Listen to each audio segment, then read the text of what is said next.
I could really use a change of scenery. Everybody smoking all the greenery. Close the match 'cause they were handed down to me. But I'm still fly, I know. I'm still fly, let's go. It could all be worse, I could be a hater like you. It could all be worse. Pills to make the man, but that poison's gonna chew you from the inside out. So right now, say it with your chest now, say it with your chest now. I'm young, I'm free, can't nobody take me here and now. It's my time to run it out. It's my time to ride it. I'm young, I'm free, can't nobody take me here and now. It's my time to run it out. It's my time to ride it out. It's your time. Oh. Cheers to all the haters, 'cause you proved to me that rising to the top was my destiny. And you can see whatever from behind me, but I'm still fly, I know. I'm still fly, let's go. Hey, good morning, everybody. Welcome back. It's the Nathan Ivey Show, and I'm still fly. Good morning to you, and probably so are you if you listen to the show on a regular basis. Good morning, and good morning. On today's show, numerous things to discuss. Pardon me. At the top of that list is the big meeting, the big congressional meetings on the January 6th insurrection. And what we found out yesterday, family, is that racism was at the heart of the January 6th insurrection. You see that brother right there, his photograph? He is a black Capitol police officer. He gave what everyone called a very emotional testimony yesterday. I've got clips of it that will play it for you. His name is Officer Harry Dunn, and he's gone viral in terms of his testimony yesterday, in which he talked about some of the things that were said to him while he was wearing the uniform of a Capitol police officer, which I think is very interesting.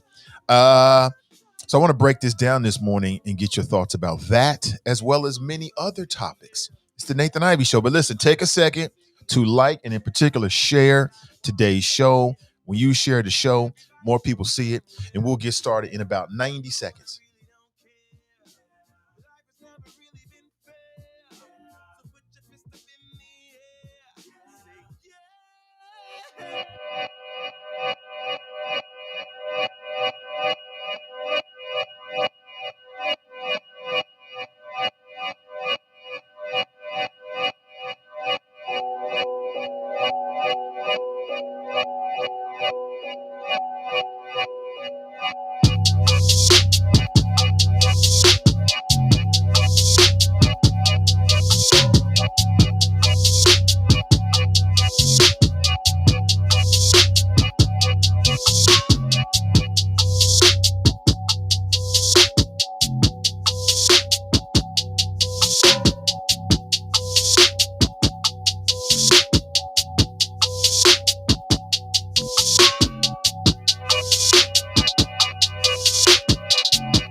Yeah, talking to my mirror like I love you so much. Curving on my critics like I heard you, so what? You can't kill my confidence, I think I'm the man. Tally all the I ever gave on my head. Lately I've been living like I can't take a loss. They ain't wanna help me, that's what made me a boss. You can't kill my confidence, I think I'm the man. We don't give a that's what they don't understand. Back again like flu season. I broke records while loose sleeping. I'm coming down my roof, leaving. Don't give a fuck, I don't care. Did the by my lonesome. No wonder now I'm on one. No shortcuts on that long run. All I really want is my share. Get on my God, on my told him it's nothing. In the discussion, got them feelings I throw on my pain on percussion. It's disgusting. I hear them bragging about that they did, and it do not move me, not in the least. They ain't been dropping no seeds in the soil, but swear that you almost spotted the feast. I've been on go mode, showboat, rowboat, wave ride, cool shorty. All right, good morning, everybody. Welcome back. Thank you for that. Thank you for that like. Thank you for that share. Let's get things started. How are you? It's been an interesting 24 hours. How have you been? Happy Wednesday. Happy hump day to you. Hope that whatever you're working on materializes. Hope you make that happen. Good morning to you.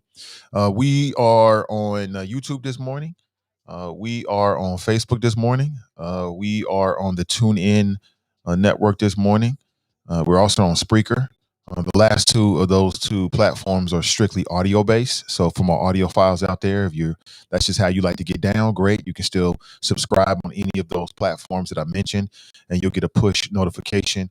Same thing with Facebook. If we've got any folks that are checking out the Facebook feed from our CDM page, go ahead and hit us with a subscribe. You can subscribe. I'm not sure if you noticed or not, but you can subscribe to the video feed on our Facebook page. That's when any videos go live, you'll get a notification of what's going on. Shout out to Midday Juice with Ask Ashley. She came back last week after a bit of a hiatus, and she is living up to her name. Not her name, but her moniker. She stayed busy. She is super busy. Good morning, son. Super busy with a lot of stuff going on. And Daddy last night. Okay. Daddy's talking. Okay. So she's back with Midday Juice. It was a lot of fun. I love you too, son. And no, I'm not on camera either yet. We'll be on camera here in a second. No.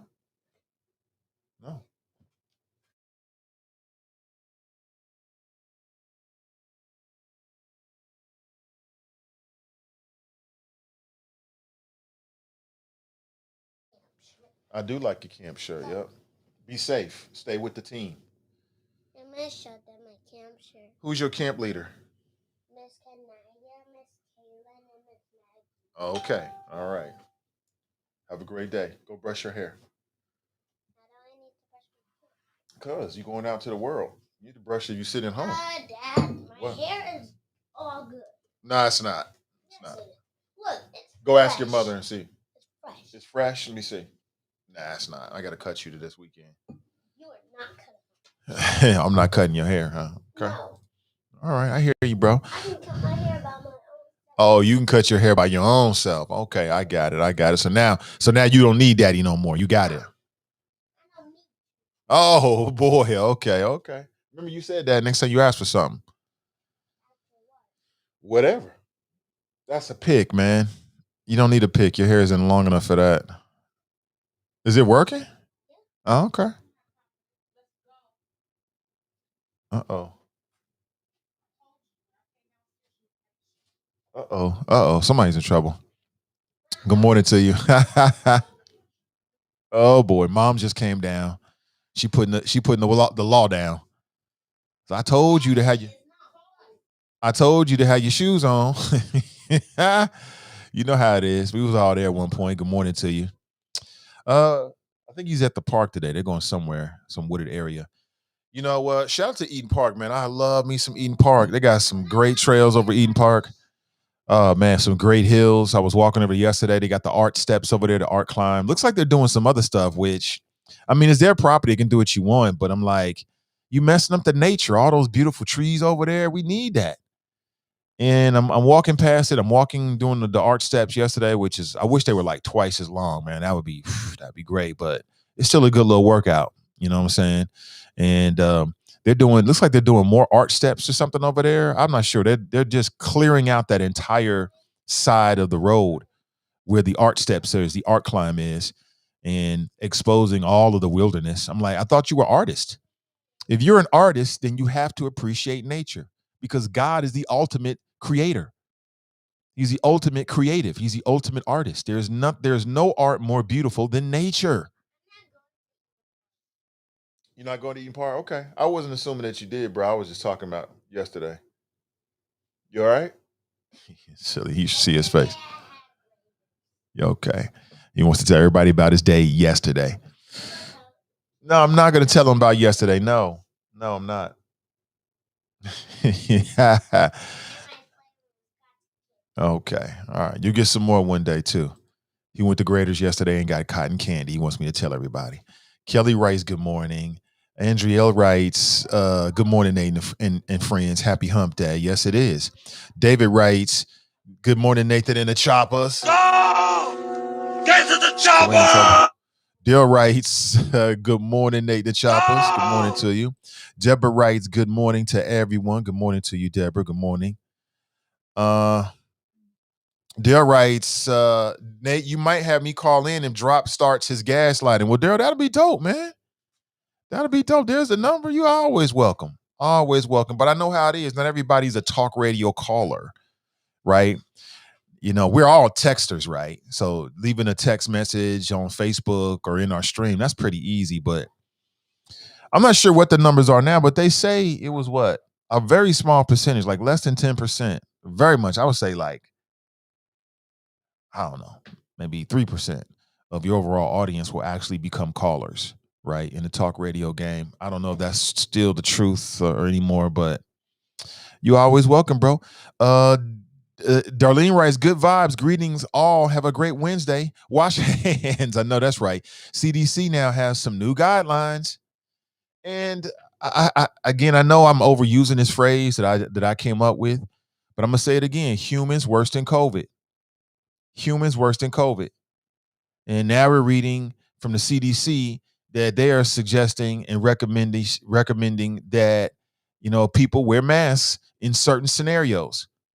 And we keep playing these damn games, you know, with this damn virus.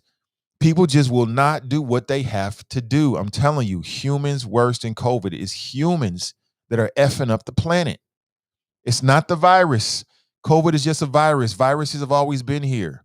The virus has like a single-minded determination. But these damn humans, damn duplicitous humans, those are the ones that are the real problem.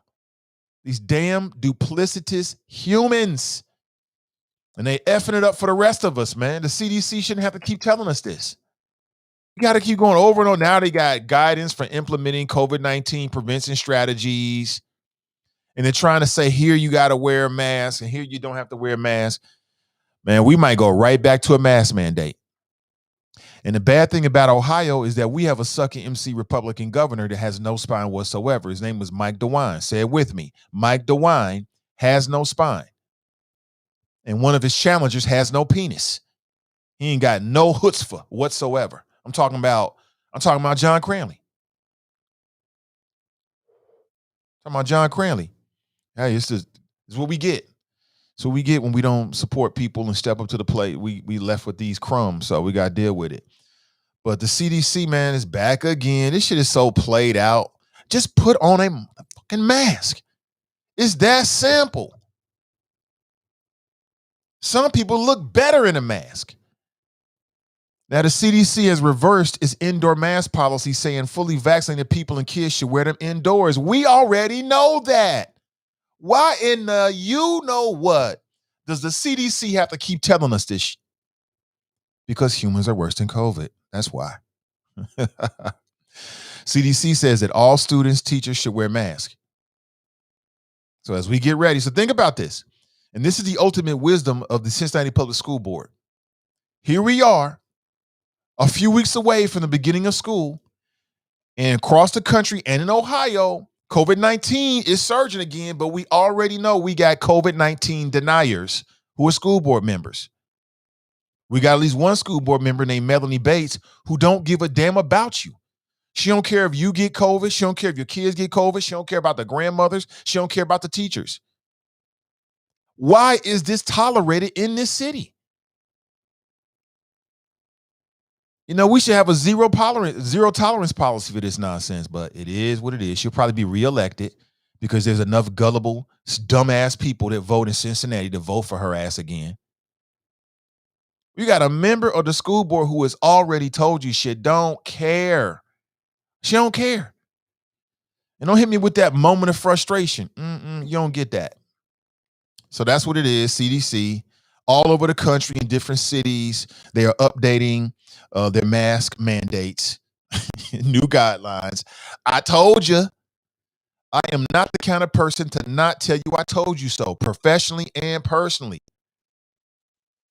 If I give you some advice and you don't take it and it goes left, I'm going to remind you that I gave you that advice. It's the Virgo in me. Here we go. Dr. Fauci says that the science didn't change. The virus did. Really? The virus changed? Really? Viruses do that? Yeah, we already know this. Water is wet, viruses mutate. We already know this. But these damn humans worse than COVID, some of them are COVID deniers. Some of them are in it for the politics. Some of it are in it for the money. I ain't gonna let COVID get in the way of me paying these bills, and I understand it. I get it, but here we go again. That's why I keep telling you, we're never gonna get completely beyond COVID because we are standing in our own way. We literally are putting nails in our own coffin, literally. It's the funniest, fucking craziest, scariest shit you ever seen in your entire life, man. Yeah, again, I want to make this analogy. I've made it many times before, but I'll make it again for the people in the back. I'll do it one more time for you. There's a television show called The Walking Dead. On that television show, you got what appears to be like a virus. It like swept through the world. And it turned a lot of people into monsters, into the flesh-eating zombies. Hordes. And I mean hundreds, thousands of flesh-eating, if not millions of flesh-eating monsters. And they decimate the human population and whittled the numbers of human beings down to just a small numbers across the world. And if you watch that show, what you quickly realize is that the humans are worse than the zombies. The humans is way worse than the zombies on Walking Dead. I can't even watch anymore because it just got gratuitous. It was just too much. But the real story about that series is the humans, not the zombies. Take that to real life. It's the same fucking thing with humans and COVID. The humans is way worse than COVID. It ain't even close. It ain't even close. We can't get out of our own way to deal with a damn pandemic. It is pathetic. Absolutely pathetic, man. I give the human beings a damn F when it comes to dealing with these kind of things. We ain't got a chance. We ain't got a chance. I'm saying it to you again. I've been saying it for years. Hate to kind of be the kind of person that keeps saying what he said for years, but the last days of mankind on earth, it's not going to be God. It's not going to be the aliens. It's not going to be anything other than us. We are going to cook our own goose on this planet. We are going to F up the Garden of Eden that God created for us. We doing it right now with climate change. Oh, I don't believe in climate change. Huh? There's wildfires every year in the West Coast. What? This happens all the time. Okay, watch. We gonna back ourselves into a corner and have to escape this planet. No doubt about it. Straight up out of a science fiction movie. We're gonna F up the world somehow. We're doing it right now collectively, messing up the oceans, killing off God's creatures, killing off species. New species die every day, become extinct because of human beings, not COVID. It's commentary, folks. It's commentary. And who do you think is going to hit first? It's going to hit those desperate communities first. That's where it's going to hit first. Get ready for it. Get prepared, family. You're not going to be able to say that nobody told you. You got to free. You better start stocking up water. Get yourself a generator. Start preparing for when humans F everything up, because it's coming. May not happen in my lifetime, may not happen in your lifetime, but it's certainly going to happen. There's no doubt about it. It's definitely going to happen because we just can't help ourselves. We just can't help ourselves. We just don't know no better. We just can't do it. What would you expect us to do? To think first? To maybe think about the environment? That's just beyond a lot of human beings, unfortunately. 513-873-7134. So what's the moral of the story? The moral of the story as it relates to COVID is you should still be acting like it's this time last year. You should still be wearing a mask, whether you're vaccinated or not. You should still be restricting your movements. You should still be washing your hands and being super sensitive about it and being extra careful. You should be doing all that shit. I don't care if the Isley brothers or the brothers Isley are coming to Cincinnati. If you're going to go, word to the wise, mask it up. I saw all these black folks down there with no mask on. You can't wear a mask, but you know what that is?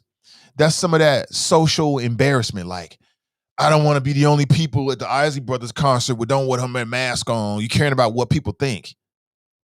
I couldn't find a mask to match my outfit and all this other doopy shit. I told you, humans worse than COVID. Humans, I'm going to be yelling and dancing. I don't want that mask in my face. You're in a crowd where like a very small percentage of the people have gotten vaccinated. You think that's a smart idea? Okay, do you. Do you. Have your fun. I know fun trumps dying. I get it. I get it. 100%. Before we go any deeper in the show, a word from our sponsor. Attract better relationships. It takes 60 seconds for the universe, through the invisible law of attraction, to be fully activated in your life. God's invisible law of attraction is available to you today because you are just 60 seconds away from attracting better relationships. Take the next 60 seconds and attract better relationships by telling a relationship story for 60 seconds, 3 times a day for 21 days. Why 21 days? Because that's how long it takes to change your life. Now say this relationship story out loud 3 times a day. It is my divine and human right to attract new, wonderful, and dynamic relationships today. I am attracting and allowing new and exciting people in my life. I am a blessing to all of my family and my friends. For a free ebook, visit renewcommunitychurch.org.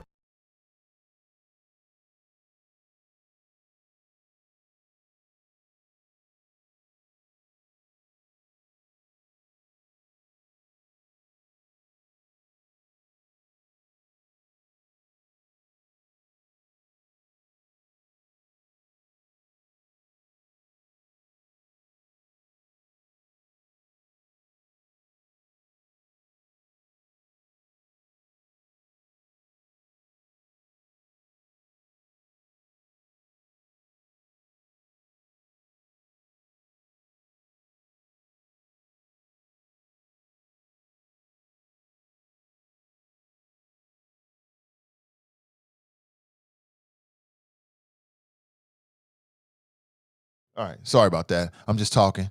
So, yeah, you know me. Thank you, bro. It's got to the point where when I get a text message, I'm like, oh, girl, boy. Thank you so much. Appreciate you. I'm just talking. So, it's gotten to the point where, let me back up here. So going back to that Charlie Winburn spot, the Renewed Community Church spot, I will 100% agree with the idea of attracting new people into your life, new attitudes, new perspectives, new connections. Thank you so much. I think I should be good now. I should be Gucci now, right? We good? Yeah. What's up, Zakia? We should be good. Thumbs up if you can hear me. I believe you can. Yes. Yeah, we Gucci.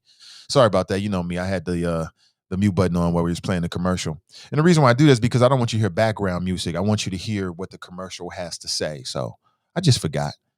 We back. We back. I think we back. Just give me a thumbs up. Jesse writes, you miming again, Nate. Unmute yourself. I must have been doing it for like a minute. Sorry about that, folks. I'm very, very, very not perfect.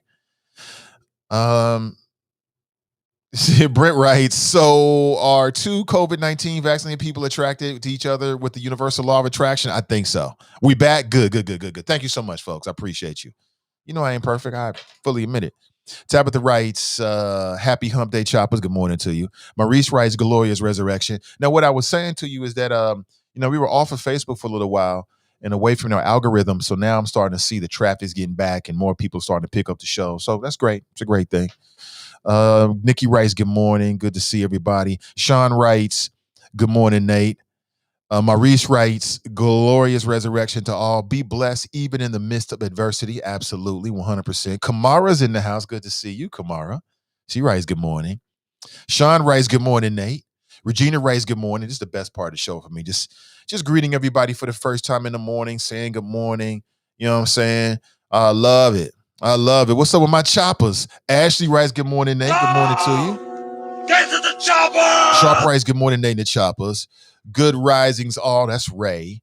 Brenda writes, happy Wednesday. Morning, Nate and the choppers. Hashtag flows, ready to eat for everybody. And then Ray writes, sound. So this Negro, well, he won't get this damn sound together? How long he been doing this damn show?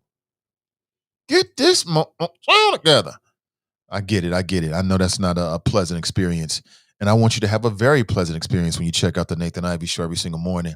All right, so let's get back to the cover story. We'll talk about this and then we'll move on to other things, perhaps. Good morning, Regina. Yeah, let's talk about this. There's some local stuff we got to talk about. Yesterday, I went in and got a few messages after the show where people said they agree with the flow about these community meetings. I'm all for conversation. I'm a conversationalist. Hell, I talk for a living. However, as it relates to the crime, gun violence, come on, man. What else needs to be said? We're beyond talking. We should be in the action phase. Let's get to the action. Get it done. I think it's very highly unlikely that anything has changed, that much has changed in the last 20 years in terms of gun violence, in terms of how to solve it. It's real simple. We don't have a gun violence problem. We have a don't give a F problem. That's what the problem is. The people that can really make things happen don't give a damn enough. That's just my perspective. You might disagree. It's all right. It's all right. We can always agree to disagree on this show. So racism at the heart of the January 6th insurrection. This is great political theater.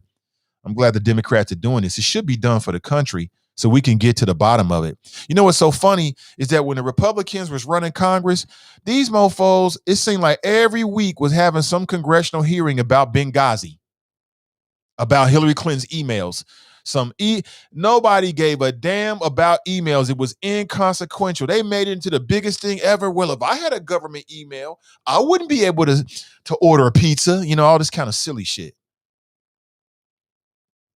I even got into it. When I say got into it, I mean it very respectfully with Chairman Mom. We had a back and forth many years ago because she was like, she picked up on that Republican nonsense just to show you how good it is. Now, she's not a Republican, but she watches these shows all day. I mean, that's what she does. I remember she was like, well, Hillary was wrong to use her government email. I mean, if that was me, I would have, on my job. I'm like, Mom, you buying into this Fox News BS? You say the same thing over and over again, repetition, man, they get people with that. They got a lot of people with that nonsense. And now that there were, when there was an insurrection and people lost their lives and all of this stuff happened on January 6th, the Republicans don't want to do congressional hearings anymore. They was willing to do 1,000 congressional hearings over Hillary's emails. But over the lives that were lost and put in jeopardy, we don't want to talk about it. You know why? Because they were complicit in it. I'm glad that Nancy Pelosi is doing this. We need to have this conversation. Not sure how much you've seen it yesterday, but that brother right there, his name is Harry Dunn. He's a U.S. Capitol Police officer. This is from our friends over at C-SPAN 3. And it's only about 90 seconds long. He talks about some of the things that he heard and some of the things that were said to him. And what we found out, and many of us already knew this already, is that racism was at the heart of the Capitol insurrection. And I'm glad we drilling down to the real facts. It was racism. Trump and the Republican Party have been fomenting racism for years and years and years as a way of getting to their audience. All that stuff about show me your birth certificate is nothing more than racism. Somehow the other is getting something that you, the righteous white, supposed to have. Like, believe it or not, family, it's some white folks running around here who really think, they really believe this nonsense. They really believe that this is their country and that they should be supreme above anybody else. They really believe this. Now, it's not polite. They don't go around saying it, but their actions speak louder than words. They really believe this ish. Run around here, this ain't the America of my grandfather. We used to be running shit, right? Where's my plantation? Go out there and earn it. Go and work. They mad because people out here, black folks out here living their best life, and LeBron James got 4 championship rings, and all these rappers are going into the clubs with white girls with Jesus pieces around their neck. They mad about that. They mad because black folks work hard and can move into the same little exclusive cul-de-sacs as them. They mad about that. They mad about that. And that was at the core of the January 6th insurrection. All that stuff about the election being stolen, that was nothing more but another narrative. That was nothing more than another thing to talk about. The real issue is the browning of America. Non-white folks is doing too good. The competition is getting too close. Y'all living too well. That means if y'all living good, we must be losing. That's how some people think about this, obviously. But let me play this for you. Damn shame. You got to check this out. I'm a law enforcement officer, and I do my best to keep politics out of my job. But in this circumstance, I responded. Well, I voted for Joe Biden. Does my vote not count? Am I nobody? That prompted a torrent of racial epithets. One woman in a pink MAGA shirt yelled, "You hear that, guys? This nigger voted for Joe Biden." Then the crowd, perhaps around 20 people, joined in screaming, "Boo, fucking nigger." No one had ever called me a nigger while wearing the uniform of a Capitol Police officer. In the days following the attempted insurrection, other black officers shared with me their own stories of racial abuse on January 6th.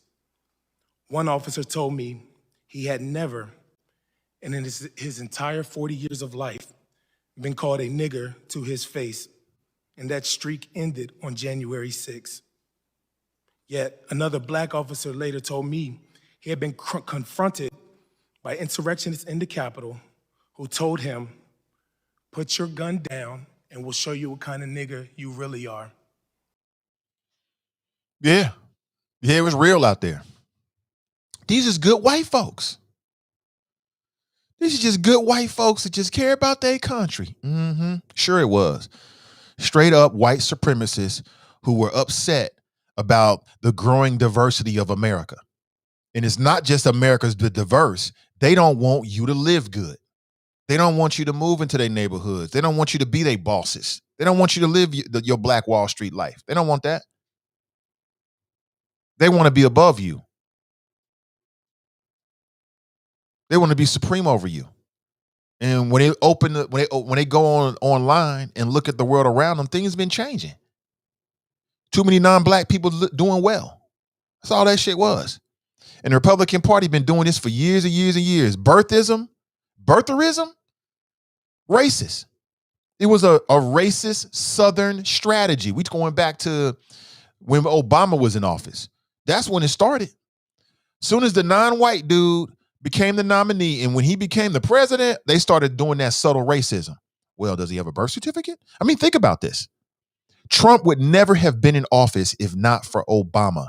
He rode a racist strategy into office. That's how he rose to prominence. It wasn't because he was a non-politician. It was because he was a white man willing to challenge the legitimacy of the black guy. That's all it was. That's all it ever was. Trump never had any really good idea. What good idea did Trump have? Tell me. No, he just had the nerve to speak directly to that racist heart that a lot of these people have in this country. Oh, thank you so much, Sister Iris. I appreciate all the good people letting me know. I'll try to do better. That's all that shit was.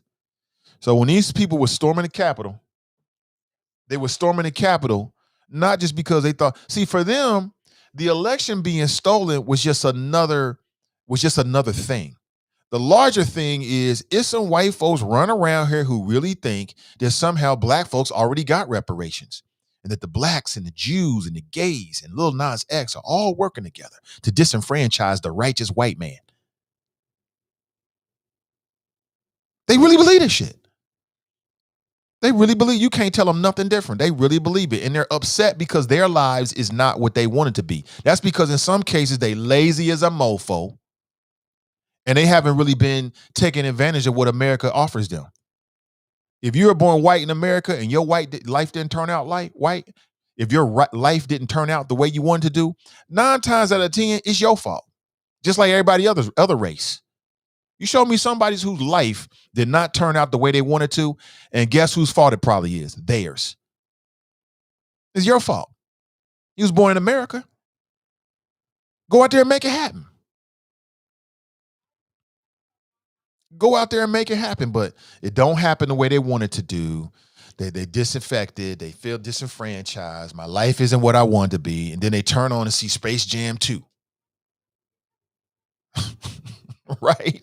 All these black folks with YouTube channels doing well. I don't know what they looking at, but that's what it is. That's what it is. And see, this needs to be put out there. Racism at the heart of the January 6th insurrection. Let's call it what it is. That's what it was. Racism was at the heart of the Trump campaign. That's how Trump got elected. He used a Southern racist strategy. Strom Thurmond would have been happy and pleased with Donald Trump. That's how he got in office. That's what kept him in office. Division. That's what happened. The Republican Party rode that wave as well. Didn't say a word because they had their mans in them in the White House. They putting Supreme Court nominees on the bench. They ain't gonna say a word about it. But when the ish hit the fans and good white folks decide to do what good white folks have always done when they get threatened, which is get weapons and go try to kill people. This ain't nothing new. What we saw on January 6th was a glimpse of 1919, the Red Summer. There's nothing different. This is no difference. White folks been doing this in this country every time they get in their feelings about something. Stop me when I'm wrong. And people got the nerve to talk about Black Lives Matter and Antifa. What the fuck? What? I don't want to hear that. And that's the truth. Racism was at the heart of the January 6th insurrection. Not this blibbity blop about somebody stealing the election. It's white folks out who think that the election was stolen on behalf of black folks. They stole the election for us. They put Biden in office for us. Sure they did. Where they do that at?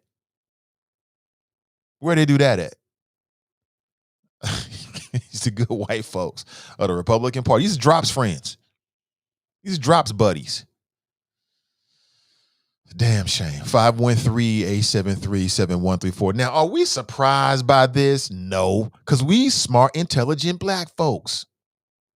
And the others too. All are welcome. All our allies are welcome here. We smart, intelligent people. We already knew this. No, I'm not telling you something you ain't already know. You knew this already, but sometimes good media underscores. We got to dry a couple of lines underneath it just so we make sure that we highlight and we don't forget these moments. And I watched, I didn't watch all of it, but I watched most of it afterward on a series of clips. It was very emotional hearing these police officers talk about this. It was very emotional. I feel for these people.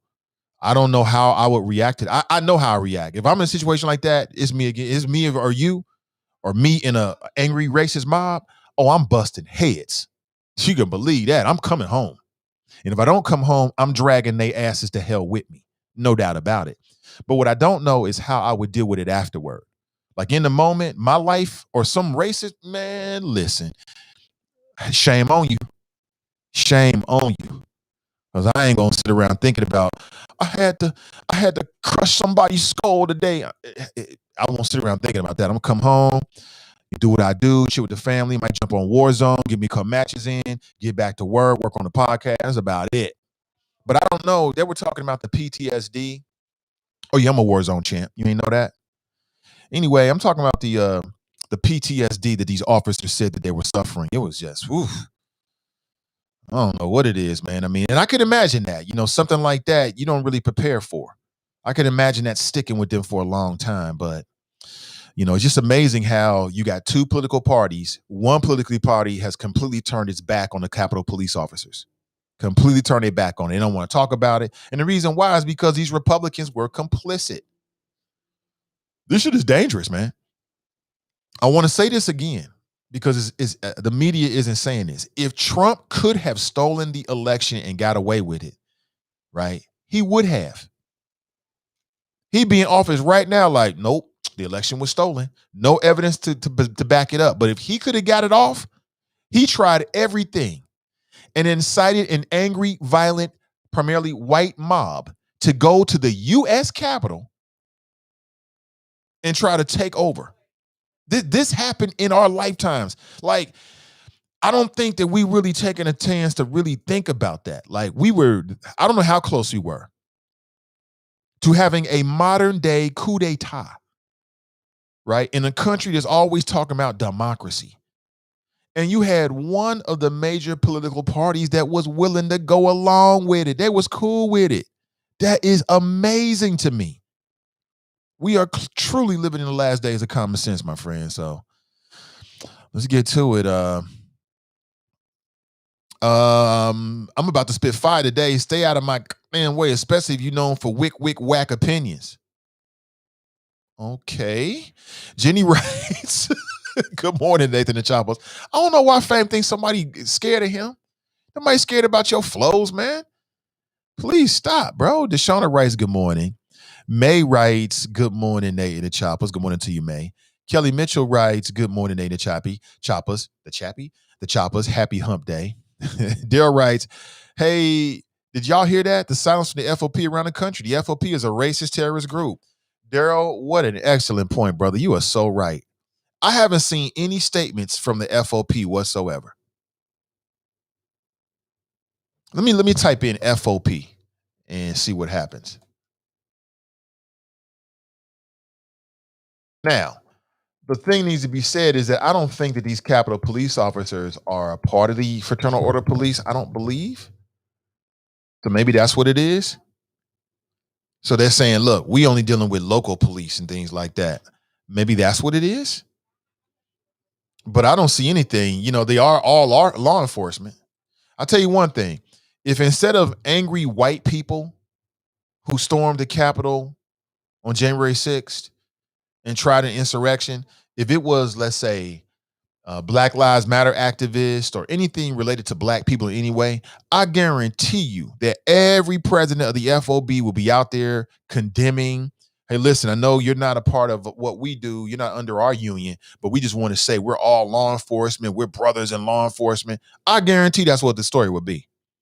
It just goes to show you just how political this really is. Very political. Nikki writes, hey, baby. I think she's talking about my son. Mrs. Love Being Black writes, good morning, fellow beautiful smart choppers. Good morning to you. Nikki writes, good morning, Junior. Terry writes, I haven't gotten an alert in over a month now. Well, that's because, it's funny, man. Facebook is so full of ish sometimes. I'll say it again. What's the use of having a lot of people that follow you and are friends on your page if when you post something, all of them don't get a notification? That doesn't make any sense, but it's their platform. You know what they want. Sarah writes, Grand Risings family. Good morning to you, brother. Good day, everybody. Good day. Glenn's in the house. Sister Iris in the house. Good morning to you. Michael's in the house. Good morning to you. Daryl writes, I love the fact interaction. Bunky writes, what's up, Nate and the Choppers? Good morning to you. Daryl writes, tell the owners about your appreciation for the greenery. I thought I was just walking through the park yesterday. I got a route that I walk. It takes me about 50 minutes. And I'm trying to get that to 40 minutes, right? Put some speed into it. And I maximize all the hills in and around Eden Park. Eden Park's a great park to walk through. I love it. Very relaxing.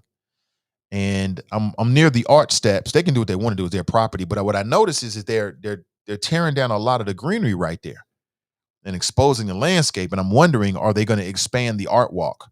I think that art walk the art steps have been, I think they call it art climb. The art climb has been very, very successful. I love it. I love the steps, hills, anything that's difficult physically, I like to do. And it's very, very popular. Like if you go there like certain days on like Saturday morning, man, we should all link up and just walk those steps together, man. That'd be super dope. And I've got a little route that I walk in which I incorporate the steps like every 12, 14 minutes, I'm hitting those steps, right? So it's like a little circuit that I've created that is hella fun. And looks like they're expanding the art walk, which I guess would be dope. But I'm like saying, like, if you're an artist, I don't know, everywhere I go in the city, I see them tearing down green space. And I'm like, wait a minute. These are trees. You know, let them live. Especially at Eden Park, but that's their property, that's their plan. I'm not on their board. I don't have no say-so whatsoever. I'm just a citizen, a patron, and they can do what they want to do. But just a thought. There's nothing real big. I thought about that there. I was like, maybe I should fire off an email or something. But I mean, am I that invested in it? Not really. I did see a little baby deer, little Bambi, was on the side of the road where they had just cleared the trees and the foliage and everything over there with its mother. The mother crossed the street, and the little baby Bambi didn't want to cross the street. I took a second and I took a look at baby Bambi, and I went on my walk. Beautiful nature. I love it. Eloise writes, good morning. Good to see you. Bunky writes, vax the blacks. Vax the blacks. CDM writes, I'm glad he actually said in his testimony, not the N-word. Make it real. Good morning. I'm with you on that. Make it real. Make it real. Good morning. I'm with you on that. Cass writes, hey, Nate and the Choppers. Good morning to you. Tracy writes, hi. Nikki writes, CDC keeps going back and forth. They do. Everybody keeps going back and forth. That's because they're trying to appease. And they want to open it up for businesses because everybody's worried about the economy. The politicians like the governor, the president, they're worried about the economy because, and they're right on some levels, because the health of the economy, could be a major indicator as to whether they're going to be reelected for whatever the reason is. You know, people might understand like, yeah, it's COVID, but still, I ain't got no money, and they'll take it out on the governor. So, they've got a lot of reasons to try to push everybody back. I'm just saying, look. Be smart out here, yo. Be smart. Even if you vaccinated, stay masked up. If you're not vaccinated, keep acting like it was a year ago. Act like this is 2020, July 2020. Act like it's July 2020. Let me see.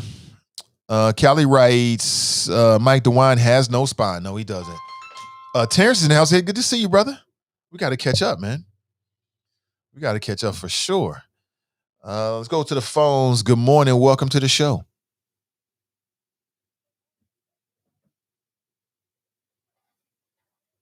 I'm doing well, Danita. Hey, hold on 1 second, Danita, because people can't hear you.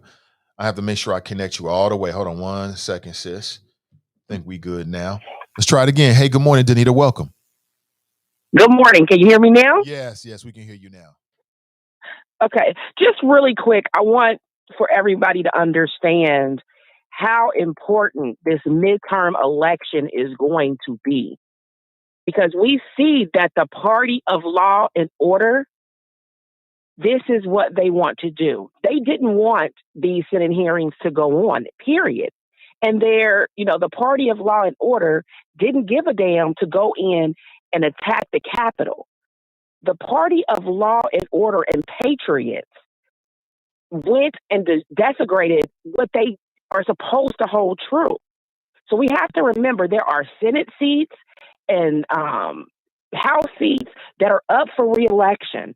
So if we don't go and vote in this midterm because we didn't get reparations, it's going to be even worse than what we're thinking. So I just hope that those people who are saying, I'm not going to vote in this midterm election, I hope they understand what is at stake. And we have to look at it. We are still dealing with the effects of us not voting in the midterm election under the Obama administration. We're still dealing with the effects of that. And so what we have to realize is when we don't vote, it has long-lasting implications. And our kids' future is at stake. So I'm just saying, if you sit at home, we're going to get it. You get what you get and you don't throw a fit. And it's going to be bad for all of us. I mean, what is at stake is too important to sit at home. That's all I got, Nate. That's all I need, Danita. Thanks for the call. All right. Yeah, All right. agree 100%. I know it's a little cheesy, but I agree 100%. Brent writes, common sense deniers. Yeah, common sense deniers. Again, like I said, I'm not trying to push you to the vaccine. You're never going to hear me tell you, unless there's more evidence and science, and I feel 100% confident that the science backs it up. But at this point, do what you do. It ain't even about the vaccine for me per se. It's just about making sure you keep those safety measures in place. That's it. CDC is going back and forth because they're trying to appease all people. To me, good leadership keeps it real with you. Good leadership tells you what a TI is, period. This is what it is. And, I was the same way before we came into COVID. My attitude hasn't changed. Do what's best for public safety, and we'll get through this and we can get back to normal. All around the country, Arizona, Central Virginia, you name it, all around the country, the states and cities are updating and revising their COVID-19 protocols, their guidances, their mask mandates. It's changing.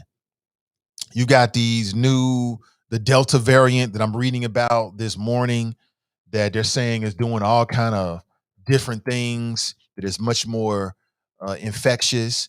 So we shall see. Here it is. CDC reverses course on mask recommendation with Delta variant on the rise. I'm not saying don't go out. Go out. Live your best life. A friend of mine was telling me he was checking out the show. He was like, man, everything you were saying, you sound like me. I'm out here in these streets making it happen. Make it happen, Captain. But be smart about it. That's all I'm saying. Be smart about it. Be smart about it. Let me tell you exactly what the CDC is saying now so you have the best information possible. That's my JOB, to make sure you are as informed as possible on some of these critical things. Okay. And it was just 2 months ago that President Joe Biden was declaring a great day in America after the CDC revised its mask guidelines for vaccinated people.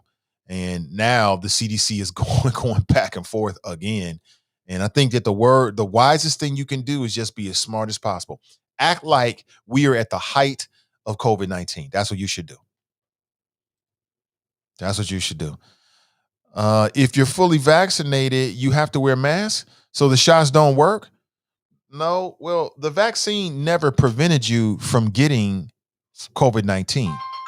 The vaccine was just to lessen the impact if you got COVID-19 and make you a little bit more resistant to it. You can still get it and transfer it. Okay, that's what the vaccine was set up to do, and that's what they said it was supposed to do from day one. So yes, if you're fully vaccinated, still wear a mask. Let's go back to the phones. Good morning. Welcome to the show. Good morning, Nathan and the Choppers. How you doing? Hey, what's going on, TNT? Good morning. Doing well. Awesome. I was just calling in about the hearings yesterday. I'm actually glad that they were conducted. These last couple of months have been almost a total whitewash of what we all saw with our own eyes on January the 6th. And really, it was just becoming, I think, faded in people's memory of how serious and significant and historical that day was.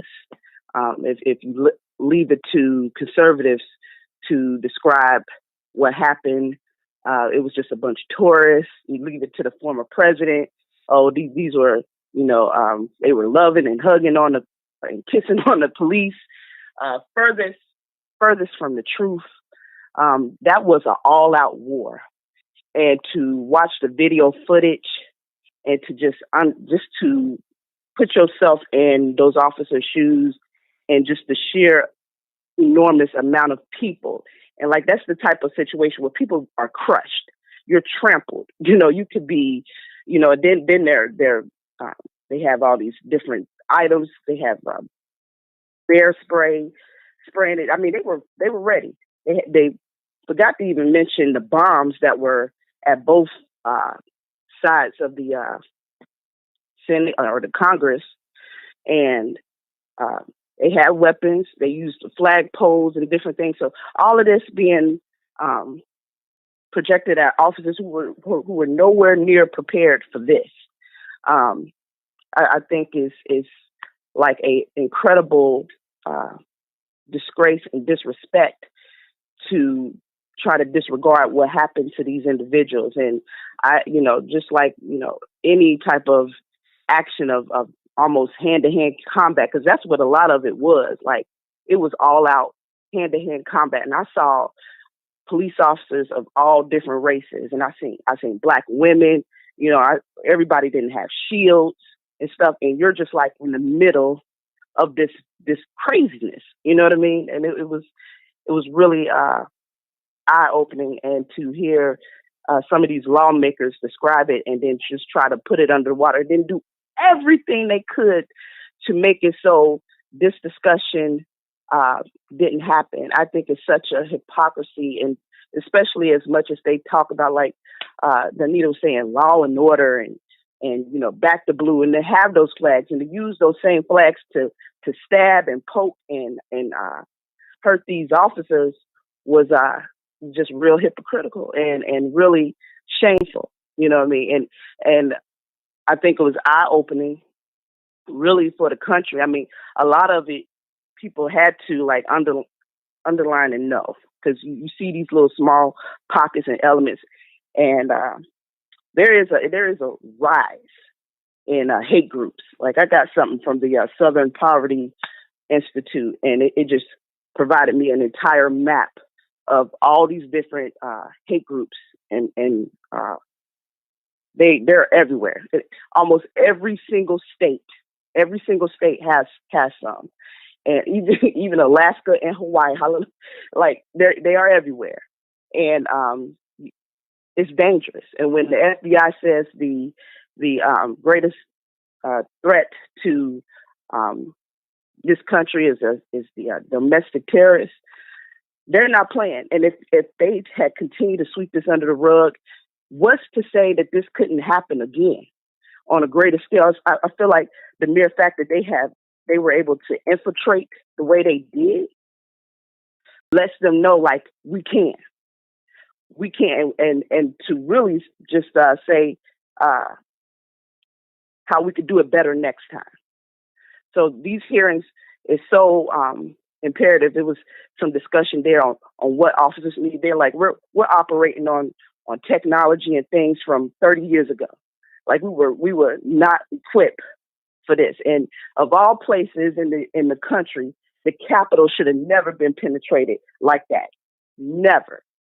But I think it's a disgrace to hear Republicans who deny this, and I really wish, to a degree, that some of that Nancy Pelosi had allowed them to go ahead and be on there, because the testimony yesterday, the way those officers went in, especially the one Michael Fanone, he's the one with like the beard, and he was the one that kind of like slammed the desk, like, the people who deny this is a disgrace.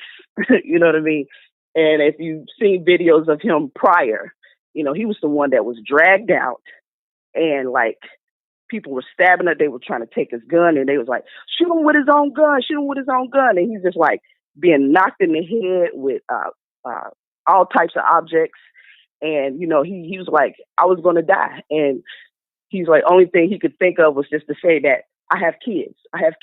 And some people with some decency and humanity managed to like grab him and push him back to the door with the rest of the officers.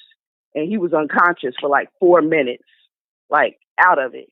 And just basically went through all of that. And then when he did his interview, he was like, well, what about the people that helped you? He's like, I appreciate them for helping me, but F you for being there. Basically, like, the whole ordeal was just dramatic. And for what? The biggest liar, the one-term, twice impeached president that, may end up in prison himself for all the shenanigans and lies and corruption he's committed with his crew. This is what these people are fighting for.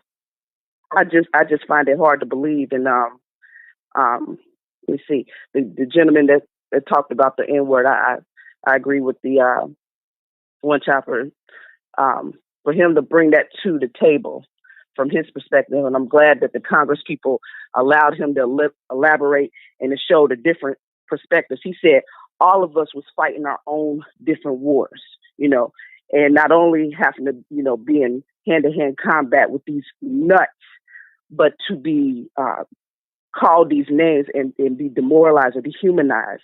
It was to fight this fight with trash that had the audacity to believe that you are beneath them. So you're dealing with the psychological, and I think he even said in that moment they really didn't receive it till after it was all over. Then just damn, people coming at me really.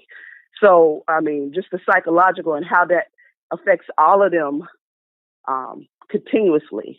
It would make you angry, and I can understand officers who was there and they didn't want to give up, they didn't want to back down. That's the bravery. That's the stuff that I guess this country highlights, because that's the type of courage we expect to see in officers, and like how they just kept saying, we was sacrificing our bodies and ourselves to save you guys in the Congress, and you won't speak up for us. Y'all, you denying what happened to us. It's such a slap in the face. Because they did. And I could imagine if I was an officer, I'm rocking with the choppers.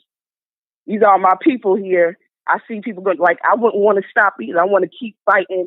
But you just don't realize you are fighting against tens of thousands, but you just got to do what you can. A lot of them still held those doors, and it could have been so much worse. And you heard some of the Congress people just crying, knowing if they were not there, they was dead. They was dead. Those people would have dragged them out. They had nooses outside and everything. Just total ridiculousness. I've never in life seen this. And to actually try to sweep this under the rug, I think it's just such disrespect. Like they said, this is a historical day. What happened that day was historical. People who are on the opposite side of this, you will go down in history for this for your failure and your hypocrisy. But and I love really the end, because all of them came to the conclusion well, what can we do? What do we need to do? Find out who sent them. Find out the origin, which all roads will lead to Trump. All roads are going to lead to conservatives and everyone that enabled this. And I like the way they plan it. We're just going to see where this goes. We all know where this is going to go, but let's go ahead and go through the motions and everything else. But that's the part that people are trying to avoid, and we can't. It cannot be avoided. And I want to say one more thing. As it relates to voting, you are always supposed to leverage your vote. If you're voting and not making demands, if you're not expressing your interest in, you're just exercising your civil duties without trying to get representation, without trying to get your interest met. Voting isn't just to vote; it's to get your interest met. And so we have to make the demands. We have to demand what we want and what we need, or we're going to just be going through. It's like the definition of insanity. We don't do that. And so, and it has to be consequences. Also, it isn't just consequences for us when we don't vote or whatever the situation is. It got to be consequences to politicians who don't hear our voices and don't respect, our interests and what we need. It has to be the other side. They do that. They make them do pledges.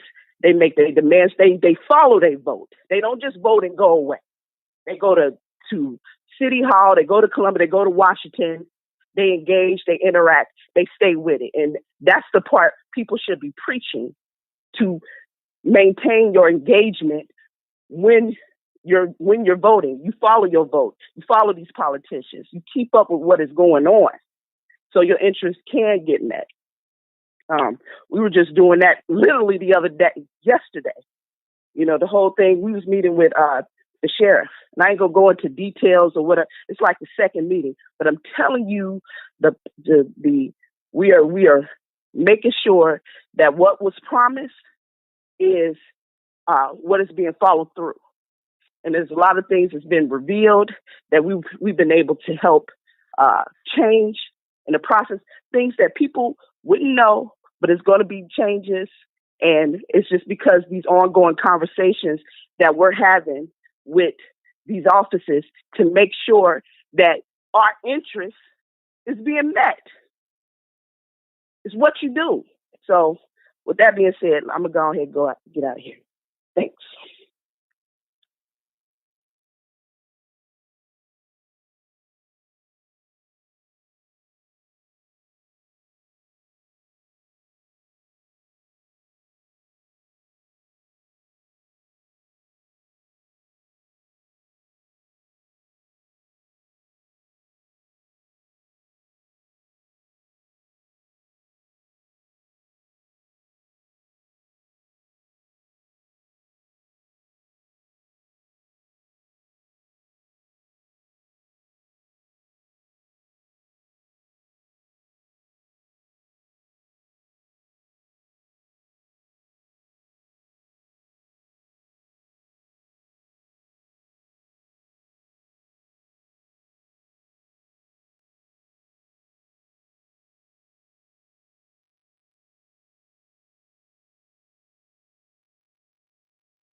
By today's standard, there's no way. I know that the mic was still off, so appreciate you. So shout out to TNT, appreciate her. So I'm not surprised to see and hear, should I say, to hear that the Cincinnati NAACP. Thank you, Brian. I did it again. I'm not surprised to hear that the Cincinnati NAACP is on the front lines working with the sheriff, and we'll need to. I'm going to reach back out to Sheriff McGuffey and see if she's willing to come on the show and just talk about, what's new, what has she changed, what's in place. And we dodged a bullet. I mean, I'm not saying anything personally about Bruce Hoffbauer. I'm sure on a personal level, he is a great guy. I don't know him personally. No reason to get ad hominem at all. But just from the outside looking in, man, listen, we dodged a bullet. I just was very concerned about her challenger's history, killed an unarmed black man, and then made up a whole bunch of excuses to I fear for my life. Sure you did. By today's standard, it never would have went down like that. I think he probably would have faced more serious consequences. If not, it just wouldn't have went down like that. But then through the debates, some of the responses, I'm like, nah, we can do better. So again, we dodged a bullet. With the election of Charmaine McGuffey, and I take her for her word. I would not be surprised to see if she puts everything she said that she was going to put in place. And if not, then you got people like the Cincinnati NAACP that's willing to hold her accountable. And that's a good thing. That's what you want for an organization like that.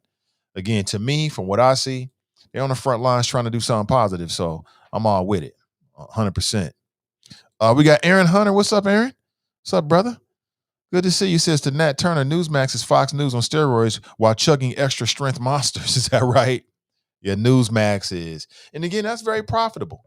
Like I said, if you want to start a conservative media platform, shit, conservatives. One thing about conservatives, man, is that conservatives support conservatives. Conservatives support conservatives. I've seen it many times over the years. You can have a brand new podcast that's conservative in nature, and that podcast will be able to get, if it's conservative, it'll be able to get big name conservative politicians. Like they all support one another. On the liberal Democrat side, not so much. In my opinion. Fame writes, that sounds like propaganda. Black suspects always tell white cops to drop the gun and we can show you what kind of white boy you are. January 6th probably was race driven, but that testimony was weird. Okay. Brother Terrence Graxon's in the house. Good morning to you. Let me see. All walks of life in the name of overthrowing our government, right? They tried to overthrow the government in modern day times. Like this is the kind of shit that we read about and we watch in documentaries about third world countries. And it almost happened right here. I'll say it again. If Trump could have stolen the election of 2020 and just installed himself for another term, like, yeah, I'm still here. Even though there was no evidence to support any of his claims, he would have done it. And not only would he have done it, he would have had thousands of people, and in some cases, people in prominent positions that would have supported him because they felt like they was going to get something out of it. Officer Dunn is the brother Tucker Carlson attacked last week. He sure did. Did you see Tucker Carlson get confronted? I'm not sure who posted it, but somebody posted a video of Tucker Carlson. He was somewhere vacationing, and a white dude confronted him face to face, got in his face, and was telling him about himself. You could just see it all over Tucker Carlson's face. He didn't want no smoke whatsoever. Terrence writes, good morning, everyone. Good morning to you, brother. Good to see you. Maurice writes, white folks are not a native of anywhere but the Caucasus Mountains. They are not native to Europe either. Europe is named after a dark-skinned woman. Is that right? Huh. Brian writes 180,000 median wealth versus 22,000 median wealth. Now tell me who has a leg up. Absolutely, Brian. It's just the way people perceive it. You know, there are some people out there, primarily white folks, not all white folks, but there's some white folks that are afraid about the browning of America. They're afraid that black folks can go to college and compete with their kids, and then get out of college and compete for jobs, and then get a job and compete for whatever it might be out there. You know what I'm saying? That's what all that shit was. Black Wall Street was all about, oh, y'all shining too much. Y'all living too good. So let me use any little excuse I can to knock you back down so we can be supreme. And that's what was at the core of Trump, the Republicans, when Obama was in office, all the resistance against Obama. It was all racist in nature. In some cases, subtly racist, but racist in nature. Sean writes, African-American people are the most resilient. We do not complain. We just make it happen. Bunky writes, Nate Strong Thurman was Biden's mentor. Oh, boy. I think you're right about that. Don't be bringing up the facts, man. Trump got in like Reagan did. Dale writes, F Charlie Kirk, too, for his comments on Simone Biles, who, by the way, Simone Biles, and this is a bit of a letdown for me, I'll be honest with you. I personally was looking forward to seeing that sister compete, the most decorated U.S. Olympic athlete. In fact, the most decorated gymnast of all time, Simone Biles. And she stepped out because of mental health. She withdrew from the all-around competition because of mental health. And hey, I ain't mad at her. Do what you got to do, sis. Whatever you got to do to make yourself feel better and get healthy or whatever, you go right ahead. You owe yourself more than you owe the country. You've given the United States you're giving the United States more than they could even expect from you. So if you need to go do your thing, sis, go do your thing. Now, I'm disappointed because I wanted to see her floor routine. I want to see her compete. You know, she was going to smash the competition with her melanated skin. I was looking forward to that. But, you know, it is what it is. We'll have to wait and see. Hope she's okay. The amendments in Constitution need to be reconstructed. Nikki writes, they will try it again. I firmly believe it. Yeah, I could see that happening. I could see another Capitol insurrection because it worked. They got what they wanted. They was able to disrupt the system. They was able to make politicians afraid. They was able to get crazy headlines. That's what they wanted, or part of what they wanted. They wanted to keep Trump in office. Of all the people in U.S. history that was the president, that somebody would put their life on the line, for, they did it for Trump. That's like Soulja Boy saying, Drake, Trump, you doing this for Trump? Pathetic. Drop writes, good morning, Choppers. John Lewis Voting Rights Bill, aka For the People Act, HR 40, aka reparations, George Floyd Justice Reform Bill.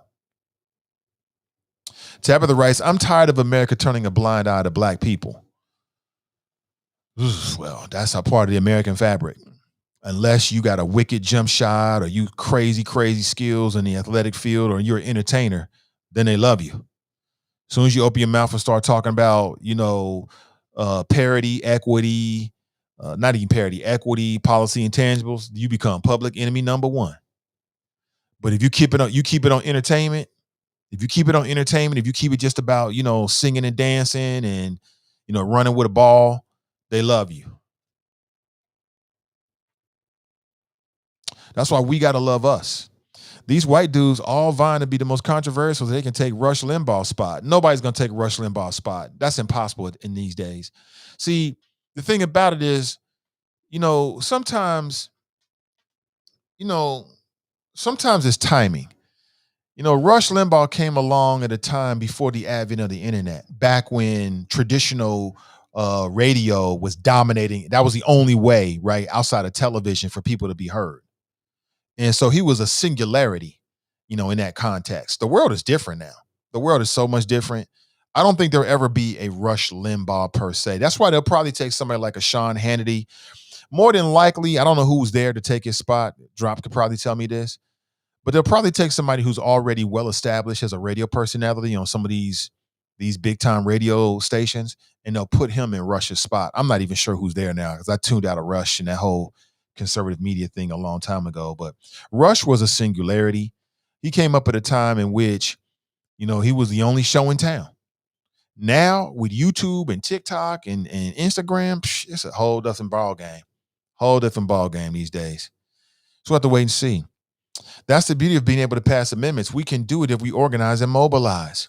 TNT, she writes, they nearly lost their minds when a red state like Georgia turned blue and elected a black and Jewish man. They're right. They lost their minds to the point where they had to pass all these new maneuvers and measures and tools so they can steal the election and steer the election in the direction they wanted to do down in Georgia.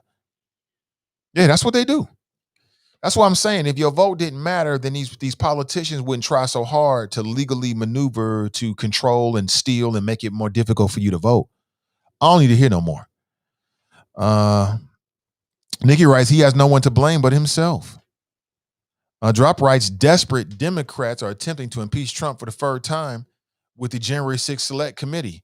No, that's not what they're doing. That's not what they're doing. They just want to get the truth out there. The uncomfortable truth, the embarrassing truth, the inconvenient truth for Trump and the Republicans. Trop, stop it, man. You're being a propagandist. Why are you carrying the water for this dude? No. The truth needs to be put out there. I want to know, I want to know to what detail and what level were there politicians, whether they're Democrat or Republican, that were involved in any way, small, medium, or large, or schmedium, in any way that they were involved with the insurrection on January 6th. Because if so, we need to know who the traitors are. We need to know who the real traitors are. And if you're a traitor, we need to know that so we can deal with you responsibly. Simple as that. Black, white, Democrat, Republican, Independent, it makes no difference to me. So I think they should continue. I think it's a great idea. And I slightly disagree with TNT. She was like, she kind of felt like she wanted, wasn't Jim Jordan from Ohio and these other people to be on the council, on the committee. I don't want them there because these are very skilled propagandists. And all they would have did was steer attention away from the real show. The real show is a testimony of the people who were there that day, like the officers. All they would have did was stir the pot and muddy the waters. And we don't need that. That's all they would have did. Nikki writes, if he had handled COVID better, he would be president today. The mail-in ballots killed him. Absolutely, Nikki. I keep saying, smart people think alike. Trump would have won re-election if he had given a mature and responsible response to COVID, because Joe Biden was struggling. And he didn't really take the lead in the Democrat primary until South Carolina. He struggled. He barely won.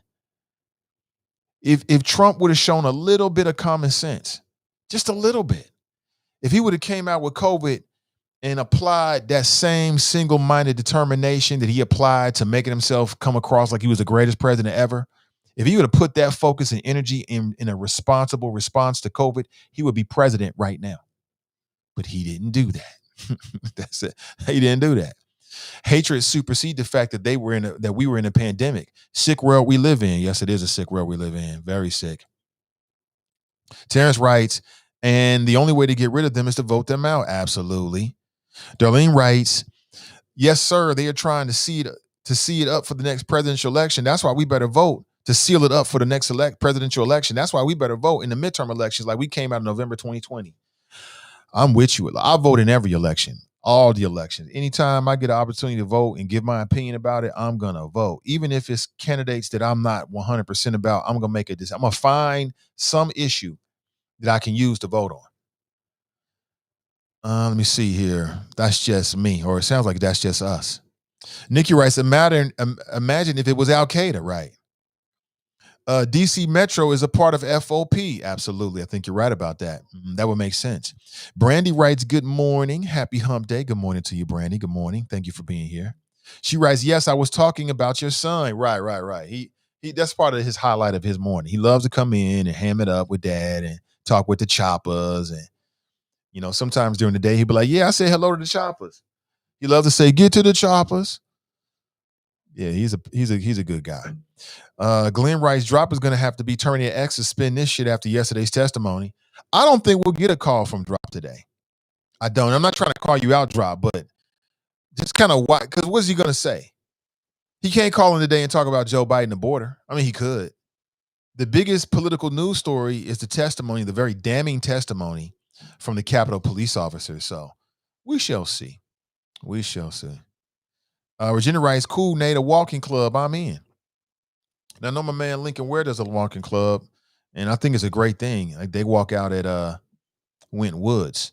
I'm not sure we need to recreate the wheel, but if it's something that could be about health and wellness that can make us all like healthier, I'm with it. I'm with it 100%. Vax that thing up. Vax that thing up. Yes. Let me see if I can pull it up real quick. Vax that thing up. ELK. Yeah, maybe we need to be reminded this morning. Yeah, vax that thing up. Thank you, Tabitha. I'm going to try to play that video right now because obviously we need to be reminded of it. Some folks just forgot. Yeah, the lyrics are hilarious too, man. The lyrics are hilarious. Vax that thing up. Yeah, let's listen to it. Let's check it out. Date chat, find a mate chat, open up BOK ass, okay yeah, profile picture looking tight chat, nice chat, got your bio reading right chat, precise chat, but before you find a date chat, you gotta wait chat, gotta go vaccinate chat, get it straight chat, girl you look good, want you vax that thing up, you's a handsome young brother, want you vax that thing up. You's a handsome young brother once you vax that thing up. You need to vax that thing up. Feeling freaky all night, you need to vax that thing up. Girl, you look good, want you vax that thing up. You's a handsome young brother, want you vax that thing up. What? You a wholesome young brother. Dating real life, you need to vax that thing up. Feeling freaky all night, you need to vax that thing up. Feeling freaky all night, need to vax that thing up.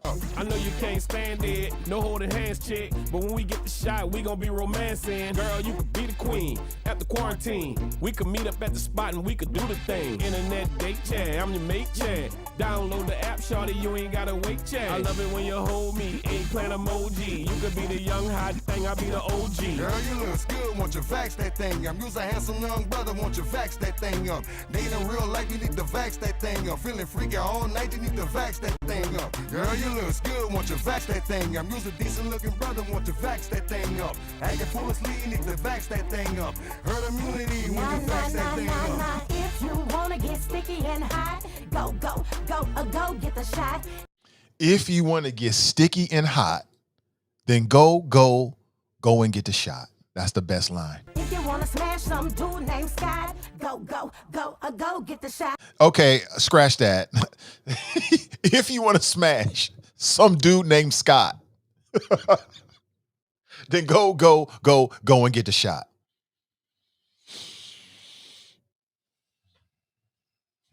Sounds like sound advice to me. Go get the shot, go get the shot. BLK says go get the shot. You wanna smash with Scott, smash with Scott. BLK says go get the shot. If you want to smash with Scott. That's too much, man. That's too much, man. Thank you for that break. That break was brought to you by Tabitha and her comment this morning. That's funny. If you want to smash a dude named Scott. What? How'd they come up with that line? If you want to smash a dude named Scott, then what rhymes with shot? Scott. Scott. Oh man, that is hilarious. That is hilarious. If you want to smash a dude named Scott, then go and get the shot. Bucky Rice plantation music, man. Let us live, man. Let us live, bro. Let's get it in right now. Man, Iona Rice, do a walking club, Nate. I'm in. Really? Okay. Really? I mean, I walk every day, so has Drop called the show today? Spinderella Drop. Spinderella Drop. No, he hasn't. What's up, Brittany? Brittany's in the house. She writes something about that beat. Yeah, it's that Back That Thing Up beat that we all know from a certain era. You know that song. If you want to smash a dude named Scott, then go and get the shot. I mean, listen, if that's not going to convince you to get the shot, but I as a man, I mean, can we get what's a female's name that rhymes with shot? Somebody quick on their feet out there. Kendall Clark writes, LOL. Janice writes, if we all vote, we can win every time. We've done it before and we can do it over and over again. Well, that's certainly true of Cincinnati. If let's say 85% of the black electorate came out, we would determine, and by we I mean black voters would determine all of it. We would determine all of that. And if that started to happen, the politicians would start to bend toward the will of the black electorate. That's what would happen. I think. Kendall writes, it's something that plays in the back of your mind. William writes, hey. Tabitha writes, some dude named Scott, right? Just some dude. And that's what she said. If you want to smash some dude named Scott, she's like, you just met him yesterday at the mall. What's his name? Scott. Some dude named Scott. Scott. David writes, I'm speechless. Jericho writes, if there are any non-white presidents, not every black person supports this disgraceful video. It makes black people look ignorant. Really? You think it makes black people look ignorant? Really? I don't think it makes us look ignorant, Jericho. That's just, I mean, I'm not challenging your opinion. Think what you think. I just think it's fun. You know, I don't take it too seriously at all. I think they were kind of making fun at it. Like, this video ain't making nobody run out and get no damn vaccination. This is just some little fun stuff to me. Christian writes, good morning to you, Christian. He writes, no limit and cash money together. What? Brittany writes, I will say I could have wrote better lyrics. Jericho writes, disgraceful. Damn, Jericho. Is that serious? Smash with Scott. Clarence writes, I ain't mad at Juvenile for jumping on the opportunity to get that bag, but bro, let people make their own decisions. Listen, if Juvenile got paid by some local government to make a video and he had fun with it with his boy Manny Fresh and Mia X, go right ahead. Again, this video ain't convincing me to do a damn thing. I don't think this video is convincing anybody. I just look at it as pop culture. They were just having some fun. Am I the only one? I didn't take this seriously. I didn't think this was like a serious attempt by Juvenile, Manny Fresh, and Mia X to get the black community to vax it up. I just thought it was fun in the era of the pandemic. That's just me. Janice writes, rhymes. Good vibes, good vibes, good vibes, good vibes, good vibes. Drop writes, black Democrats will fall this ish every time. Vax that thing up. TNT writes, that's when you have no lyrical expansion. I don't know anybody named Scott that's hot, LOL. I know one guy named Scotty, the hottie. His name is Scott, but his name is Scott T. Then there's Scottie Pippen. But I don't know any black people named Scott. I know Scotties. I've heard of Scottinis, but I've never heard of a Scott. So I'll give you that for sure. Curtis writes, stupid. Carmelita writes, they out of order. If you want to hit a thought, there you go. There you go, Brittany. If you want to hit a thought, then go and get the shot. Thank you, Brittany.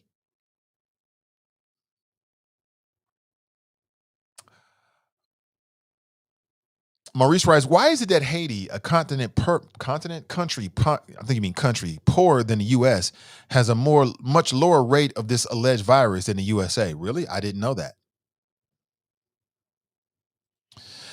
Brian writes, vaccine. Thank you, Brian. If you want to smash with a girl named Maxine, then make sure that you get the vaccine. There it is. We helping out Juvie this morning, man. TNT writes, or a thought. Jericho writes, why not just team up with Lincoln's walking club? I'd be down with that. It doesn't seem weird to start a separate walking club, maybe a biking, a running club, but that's just me. Yeah, I would do that.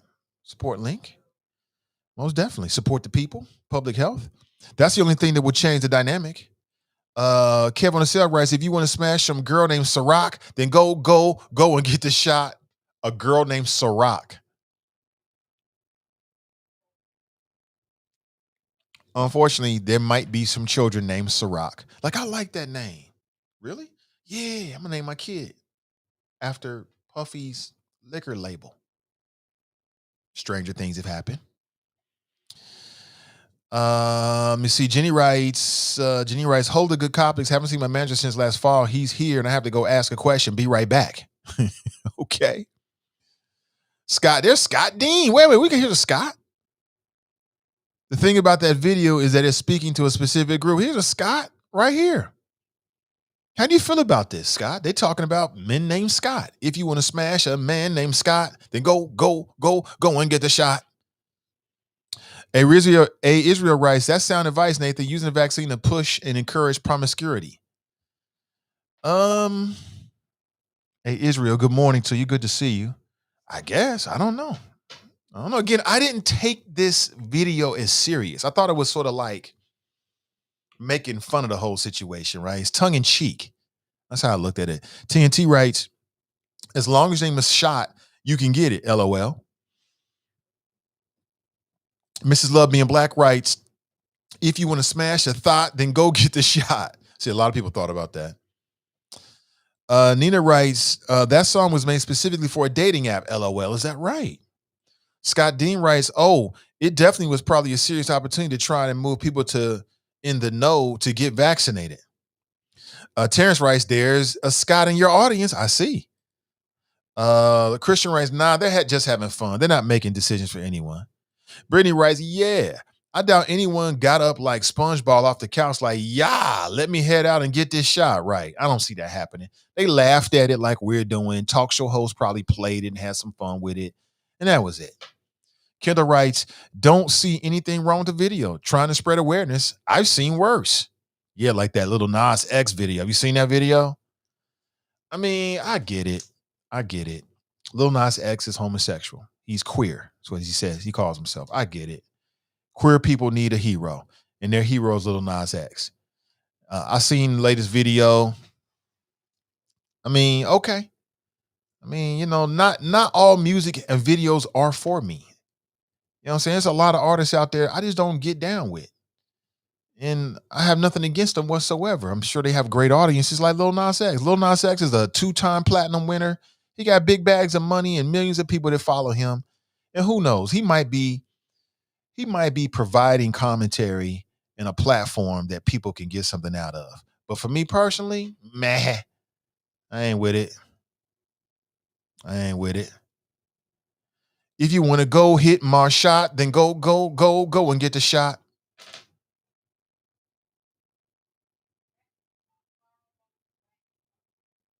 Somebody is that right? Mrs. Love Being Black writes, I agree, it was just fun. We don't have to be that serious. They took a song from our youth and flipped it. That's all they did. They took a song from our youth and flipped it. Nothing more than that. Anybody out there running out to go get the vaccine because they saw that, I mean, that's good for them if it helps them, but I don't see it. I don't see it one bit. Again, let's get back to other matters, shall we? 513-873-7134. Hope you're doing great, family. Happy Wednesday to you. A couple local things here we want to talk about. I want to make sure I get this out to you. Is that it looks like Mike DeWine's administration was tied up with that First Energy controversy. You heard about this in the state of Ohio? Yeah, I ain't surprised by it. I ain't surprised by it one bit. I'm gonna keep my eyes on that. But it looks like what's coming out now is that there's more connections between the First Energy and people in Ohio that follow politics know what I'm talking about. Fiasco, controversy, corruption, and also the office of Mike DeWine, who's the current Republican male governor in the state of Ohio. So, well, I'll keep my eyes on that. I'm also reading that Bridget Kelly is going to be running. She's a white female Democrat, and she was a state rep for some time. I mean, she's ran for a few offices or a couple offices. Now she's running for auditor of Hamilton County because Dusty Rhodes announced that he's no longer going to be running. He's not going to run for reelection. And the quote that I read said he's going to have more time for tweets. He seems to have a great sense of humor. My only issue with Hamilton County Auditor Dusty Rhodes is he's a coward. He's a straight up coward. And what I mean by that is I've reached out to him many times over the years when he's made these very controversial statements, and I've never gotten a response. And I just need for men to be men. If you're man enough to go out and tweet it and all this stuff as a publicly elected official, and I live in Hamilton County, so I'm one of your constituents, then you should be man enough to come talk with the type of media that's not going to hold your hand. I'm not going to hold your hand through the interview and tell you you're doing everything right and answer questions for you. I'm going to hold you accountable. And he says some things in particular about the black community that really irked the hell out of me. And I'm sad I wasn't able to bring him on and give him the third degree in front of you. To me, it's just straight up cowardice. You can't even have a conversation. But that's how some of these political types do in Cincinnati. It's like they'll find media platforms that are favorable to them and only go there, which I understand why, the path of least resistance. But if you want to represent Hamilton County or Cincinnati or all of the people, you should come speak with all of the media as well. So I think that Bridget Kelly, I don't know. I think she'll probably be better than Dusty Rhodes, at least in terms of saying dumb shit in the media. So there it is. Keep our eyes on that as well. Again, 513-873-7134. If you'd like to share your thoughts this morning, I would love to hear them. All right. Your thoughts are the currency on some levels of this show. And if you got an opinion about anything that you've heard discussed this morning, I would love to hear it. I love to hear it. What do you think? That's what matters most to me this morning. All right, let me throw that down. Got a call coming in. Let's go straight to it. Good morning. Welcome to the show. Top of the morning, Nate. It's Brother 252, man. Hey, what's up, Brother 252? Hey, I don't have a lot, but two things I want to say, man. I just keep thinking about this. And you just mentioned, if it was Black Lives Matter, I'm going to put another one on the radar that a lot of people are sleeping on. And I guess no pun intended, but the old Confederacy. The old Confederacy. The Southerners, you make it, Trump made it seem like the Southerners just sort of rallied with him during his presidency. But it's not true. It's not true. Yeah, there's some good old boys that throw up the flag and, yeah, they say they rock with him. But I'm telling you, man, the Confederacy has been a sleeper cell since their defeat. And there's a book that I read some years ago, man. I got it somewhere at the house tucked in, but it just really talks about the Confederacy and how it's sleeping. But if anybody is just chopping at the bit, man, to coup d'etat America again, it's the Confederacy. And I think they're strategic. You spoke poetically yesterday about the Republican Party and how they just strategized over the years and just knocked down all their goals. And I think that's another one. But the United States, but to deny what happened on January 6th, man, the United States has set themselves up, and they're going to have to go to war with those folks again. It's guaranteed. But the other piece, man, I keep this one keeps hitting me, man. There's a young lady that you would do some intros with sometime. Just has an awesome voice, man. Every once in a while you open up with it, but one day somebody asked you about it. You said DM you. Could you not give the name out over the air, or you talking about the intro music? Yeah, and I didn't catch the intro this morning, but every once in a while there's a young lady that you'll use coming in. Yeah, I think. You got several. Yeah, I think her name is. I think the artist you're talking about, her name is King Sis. King Sis. King. King Sis. Yeah, she's super dope. Okay, can you type that in the chat so I can see it? I'm kind of struggling to hear you a little bit. King as in King. They call LeBron James the King. Sis. SIS. Short for sister. King Sis. Where's she from? She's from the West Coast. I think she's from Cali. Oh, okay. I sort of thought she was a Cincinnati artist, man. No. All right, bro. Just want to interject that a little bit there. That's something that's a sleeper cell. Yeah, she's super dope. Great voice. Absolutely, man. I gotta get that CD, man. All right, bro. We'll chat with you. Yeah, most def. Take it easy, brother. Most def. Take it easy. I'm not sure how much you're in the popular culture, man, but I got a cape from my boy Safari Samuels. Safari Samuels, no reason why you should know who he is, but he used to be in a long-term relationship with Nicki Minaj. And then he branched out and started doing his own thing. He's an artist, and he's been on a lot of like reality television shows. He ended up marrying another reality television star named Erica Mena, and they started a family together. They have a child together. I saw this clip in which she was informing him that she was pregnant. And his response was not, he was not enthusiastic about it. From what I gather, I haven't watched the show, but what I gather is Safari does not want to have any more children because it's changing their life. Why I'm bringing this up is because he started getting super heat from like the internets about his response. Like, you should be supporting her and you're wrong for this. And I thought to myself, you know what? Men have a right to have their own feelings about things as well. Now, at the end of the day, I hold men accountable for their reproductive abilities. You should be accountable for your own reproductive abilities, right? If you don't want to have children, then you can vax that thing. I'm sorry. You can vasectomy that thing up. You know what I'm saying? You can do what you got to do, or you can do some other measures. But if you're looking for a near 100% way of determining whether you're going to have a child or not, then you can get a vasectomy. But having a kid is such a big thing. It is life changing. I understand why people might decide they don't want to, but it just felt like the internet was going after this brother because he had a different opinion. Like society tells us that when you find out that your lady is pregnant, you're supposed to automatically be super happy about it. And I think that can come with it, but that's a trade-off. There's a real trade-off of becoming a parent. Most parents are adults, but not all adults are parents. There's a big difference between being an adult and a parent. Parents have certain roles and responsibilities. Adults have certain roles and responsibilities. So I get it. But again, what I would say to my fellas is that even in a relationship, if you feel like you don't want to reproduce, you got every right to vasectomy that thing up. You got every right. That is your body. You got every right to do what you want to do with your body. You don't owe her anything. You don't owe her that. Now, once the kid gets here on the way, you're on the line, Papa. Daddy, you're on the line then, but I just want to put a little cape out there, a little line out there for Safari and for maybe other people who might be in that situation, because I just thought it was so wrong. Again, 513-873-7134. If you'd like to share your thoughts, I would love.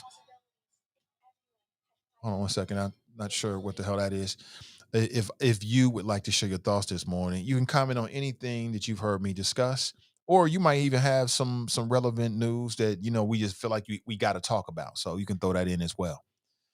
If you want to smash a dude with blonde tip locks, then go and get the shot. If you want to smash a dude with blonde tip locks, then go and get the shot. We got some creative thinkers here, actually. We got some creative thinkers. Mrs. Love Being Black writes, it's a commercial on TV with matchmaking that's using the same premise, saying basically you go get the vaccination so you can find a little love in your life. It's really, I haven't seen this. Really? Sarah writes, it's a parody, people, not that serious. Tell them. Nat writes, Lil Nas X, no talent and is a corporate invention. He'll call you homophobic, but nah, bro, we had no problem with Boy George, Luther, and George Michael because they had talent. Shaking my head. Yeah, he thinks that people hate gay people. Hate gay people? I'm not sure if that's the case. I just think people have a different level of sensitivity. And then when you push you can't push the envelope and then be like, oh, you hate me because I'm pushing the envelope. No, you pushing the envelope, so you're gonna get a response. Yeah, it is what it is. Good morning to you. Good morning. Dusty is a pain in the Dems' ass, and they can't wait for him to leave. I guess I can't speak for anybody else. Maybe. See, Liv is in the house. Good morning to you. It's a real virus, not alleged. Hopefully, she has a full and speedy recovery. Good to see you, Liv. Good morning to you. Let's go back to the phones. Good morning. Welcome to the show. Good morning, Nate. What's going on, brother? I'm doing well. Welcome. What's on your mind, brother Glenn? Man, there are a lot of talented, creative people in the audience tonight with the names for Go Get the Shot. Right. A girl named Chirac. And there is probably a girl named Chirac out there. Probably is. That's legitimate. Yeah. One, what was it? Go Get a Thought and Go Get a Shot. Yeah. You might need 2 shots.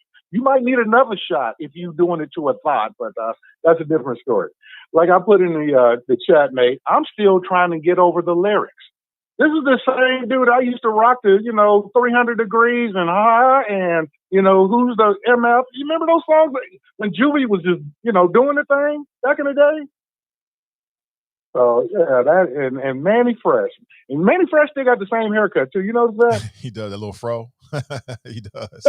I called it a Sidney Poitier. That's what I put that in my Facebook post. I had to get my son. Yeah, he was getting a slice Sidney Poitier. I was like, yeah, we got to go get you a cut. And then the other thing, and wait till you got to deal with this with Junior, Nate. They do this thing, man, where all he does is get a fade and leave the top alone. I got to go over there like, hey, man, cut a little bit of that off, because they do the little sponge where they basically making them into capizis, naps or whatever, but, that's their thing. But the reason why I called, I heard the brother call in about talking about the Confederacy and how it relates to what happened on January 6th, and I just dropped an episode yesterday on the Politically Petty podcast show, but I was talking about this. Matter of fact, I got clips from Nicole Wallace, and she had a lot of the testimony on there. But I also heard about this theory, Nate, called the 1/3 theory. Have you heard about this? No. Yeah, the 1/3 theory, and I want to say his name is maybe Mike McKinnon. He was a Republican strategist, but he talks about the 1/3 of Americans that were always on the side of keeping the institution of slavery alive. Those 1/3 of Americans that were always on the side of doing whatever they could to F up Reconstruction. That 1/3 of America that was always on the side to institute laws like Jim Crow segregation and tax code laws. That 1/3 that appealed, or that Barry Goldwater tried to appeal to, when the father of conservative, when he decided to run a campaign that went against the Civil Rights Act and the Voting Rights Act. That 1/3 that Richard Nixon, after Barry Goldwater, instituted the Southern political strategy. Ronald Reagan did the exact same thing when he went down to Mississippi, with miles away for those 3 civil rights workers were murdered, those students, and he was talking about nullification and states' rights. It is what it is. And I, like I said on the podcast, Nate, this is the reason why I hammer, and I do mean hammer, Black Republicans and so-called Black conservatives. Where's your voice? They talk about Black not human, Black not Democrat, Black and goofy. Are you Black before you any political affiliation? I'm Black before I'm a Democrat. And I'll say it boldly. And if Democrats were instituting voter suppression laws, you're damn right. I would turn into an independent because it goes against my soul. But B, I would speak out against it. And this whole idea that we're just going to turn what happened on January 6th into the freaking Rodney King tape disgusts me, Nate. I mean, at the same time they were having the testimony from the Capitol police officers, Marjorie Taylor Greene with Paul Gosar, Louis Gohmert, Matt Gaetz, you remember little child molester from Florida that's currently under investigation? They were holding a rally in front of the Justice Department talking about the insurrectionists were political prisoners, Nate, and worrying about how they're being treated in jail. I mean, how rough can it be at, I don't know, the Kenton County Justice Center? Give me a break. But that's the type of shit that was going on. And again, drop. Hey, what are you doing, Nate? Drop. Where you at? Drop. Dropping that bullshit. I want to hear you defend this. I said it in the chat. Nate, I'm just waiting for the alt middle, the pound puppies, the shelter dogs, and drop, because I know they have a perfectly reasonable explanation on what went on January 6th. Nate, I got to get out of here. I'm petty peace. Rackham. Did he say the shelter dogs? That's hilarious. That is hilarious. Good morning to you. Yeah, I mean, he's got a point, though. He's got a point. What's happening with CPS and these buses?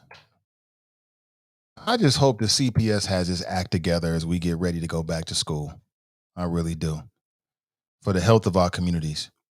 Metro buses will no longer specifically provide direct services for students in Cincinnati public high schools.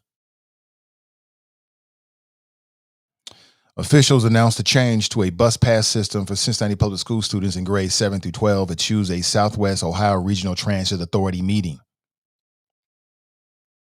The change means that students will no longer ride with vehicles filled with only students. Is that safe? Is that safe right now?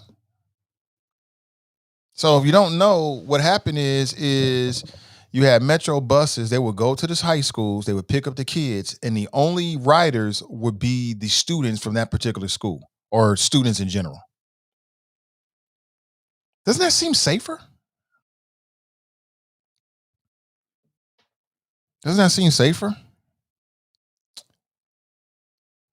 Apparently, the transit agencies in Cleveland, Columbus, and Dayton all operate under similar pass systems for public schools. Why are they making this change now?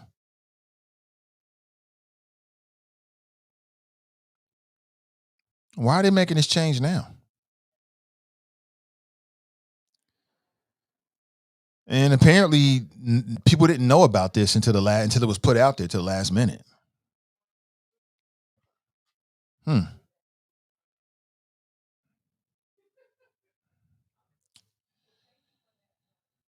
So, I don't know. I mean, to me, COVID's not over with. So, I'm worried about that. And I just think it's safer when you just have students on there as opposed to mixing it with the population. But we are talking about high schoolers. Quote, I'm disappointed in the removal of the extra services for our students. I have great concerns about it, and I understand that Metro's hands are tied in a lot of ways, but I'm very displeased. That's from CPS board member Mike Morosky.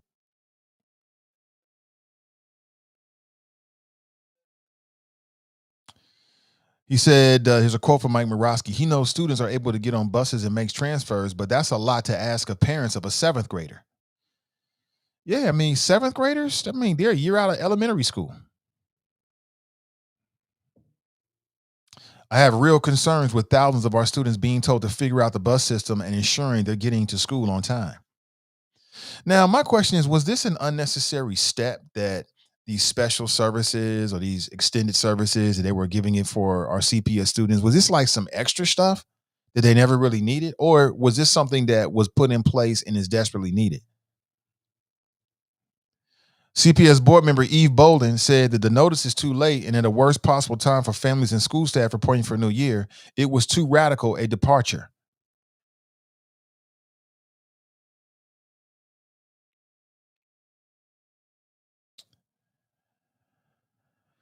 The change to buses will also include Riverview East Academy, a CPS school in Columbia, Tusculum that was previously served by private bus companies. About 30% of CPS students are already using passes instead of extra routes.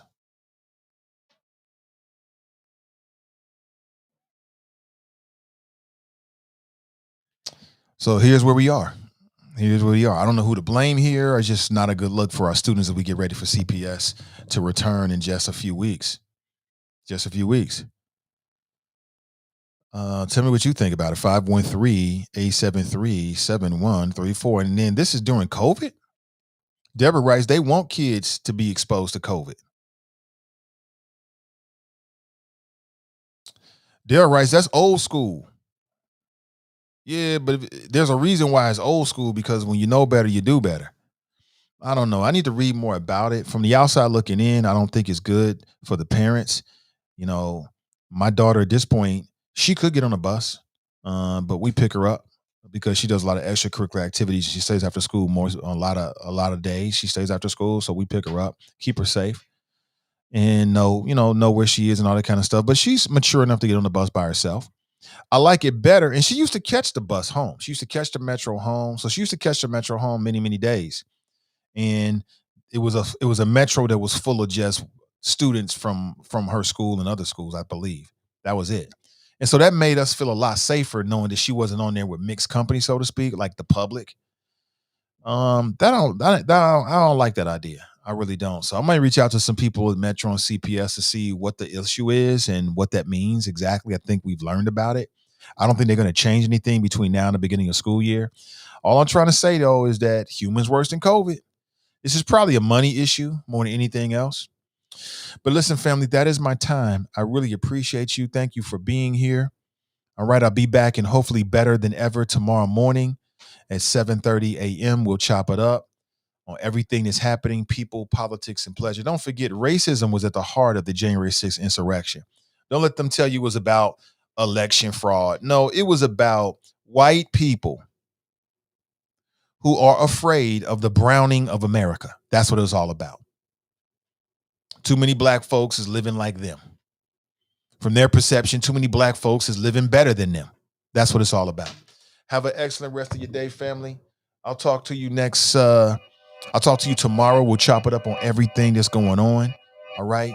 Yeah. Remember our motto: winners focus on winning, losers focus on winners. Stay focused and stay winning. And we'll talk real soon. I'm Nathan Ivey, and I'm out. I think I'm the man. Tally all the I ever gave on my head. Lately I've been living like I can't take a loss. They ain't wanna help me, that's what made me a boss.